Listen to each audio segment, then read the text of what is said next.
Aujourd'hui, je vais vous faire mon débrief de la deuxième journée de National. Alors pour commencer, on a un changement de leader avec un énorme match de la part de Sochaux qui vient exploser Orléans 5-0 à domicile. Bah voilà, 4-0 à la mi-temps direct, victoire très nette, sans bavure, là rien à dire.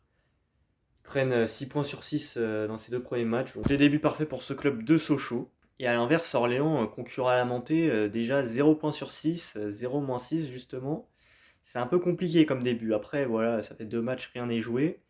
Il va falloir commencer à prendre des points par contre. Concernant le nouveau deuxième, c'est cette fois le FC Versailles, équipe assez surprenante, qui a gagné 2-1 face au Paris 13 Atlético, une victoire un petit peu à l'arrache. C'est un début un petit peu rêvé pour eux, hein. Partir avec 6 points sur 6, ça permet d'être un peu plus ambitieux. Même si, voilà, sur le papier, ils n'ont pas eu les rencontres les plus difficiles non plus. Ça, il faut quand même le noter. Ils vont jouer des plus grandes équipes par la suite, notamment le Stade Malherbe de Caen la semaine prochaine. Concernant la place de barragiste, c'est un nouveau barragiste cette fois également, et c'est un promu qui a gagné son match 4-1 face à un autre promu. Et c'est Fleury qui vient battre le Stade Briochin 4-1, donc il menait 4-0. On a notamment Faraday qui mène la danse dans ce classement de buteurs de national avec son doublé. Bon alors, où sont les Canets et les Dijonais qui étaient dans les deux premières places? Eh ben, ils sont dans les deux places suivantes, hein. Donc là, on a deux clubs qui ont mené au score d'abord face à leur adversaire, mais avant de se faire reprendre et de finir avec un seul petit point sur un match nul un partout.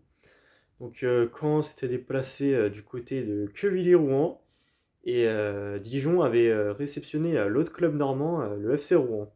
Sixième au classement, une équipe aussi à 4 points, cette fois c'est Valenciennes. Valenciennes qui avait fait un premier match assez décevant face à Châteauroux avec un score nul et vierge 0-0. Au final, Valenciennes a affronté à domicile le Puy Foot et ils ont réussi à s'imposer 2-1.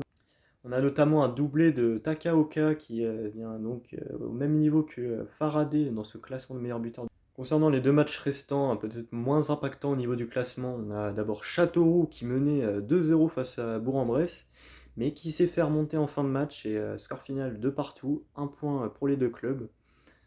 C'est pas un mauvais résultat pour les deux, hein. Châteauroux, ça reste un point, on sait qu'ils ont été repêchés, et d'un autre côté, Bourg-en-Bresse, c'était un peu une désillusion de se faire mener 2-0. Donc ça reste quand même un bon point de prix pour eux. Et concernant le dernier match, cette fois c'est Aubagne qui recevait Villefranche. Aubagne qui s'était fait très peur du côté de la Normandie à Caen pour confirmer la bonne forme avec la saison dernière. Au final, ils se sont imposés 3-1 face à Villefranche. C'est un très bon résultat pour eux, hein. Villefranche, ça va être un peu plus compliqué par contre.